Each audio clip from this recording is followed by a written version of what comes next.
السلام عليكم، ازيكم يا حبايبي؟ عاملين ايه؟ يا رب تكونوا بخير دايما وبأحسن حال يا رب، اللهم امين. اللهم صل وسلم وبارك على سيدنا محمد وعلى اله وصحبه وسلم. بسم الله. طبعا انا جبت الباميه ديت بقالي كام يوم. كنت جايباها مع الخضار بتاع الاسبوع، فكنت ناسيها خالص اصلا في التلاجة.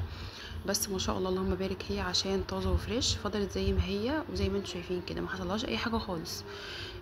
طبعا كنت قاعده بالليل فاضيه، فقلت بقى تعاليلي. بصوا ما شاء الله اللهم بارك. قمعت الحبه دول. بصوا الكبيره بحب ان انا اقسمها نصين، بس هي مش كبيره ان هي تكون ناشفه، لا. انا بحب ان هقسمها كده من النص في الحجم المتوسط. او اللي لقيتها يعني هي بتبقى صغيره بس بتنبكه، فبقسمها قسمه بسيطه كده. مش للاخر، لا، نص بسيط. خلص بقى الكميه ديت وارجع لكم تاني، علشان انا مش هعملها النهارده، انا هشيلها في الفريزر زي ما هي كده، غسلتها وبعد ما نضفتها كلها. بصوا ما شاء الله ما خدتش معايا اي وقت خالص، ده كيلو.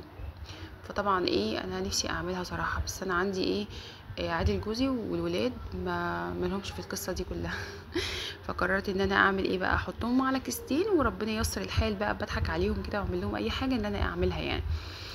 بصوا حطيتهم في كيستين صغيرين. ان شاء الله بعملهم قريب معاكم برضو.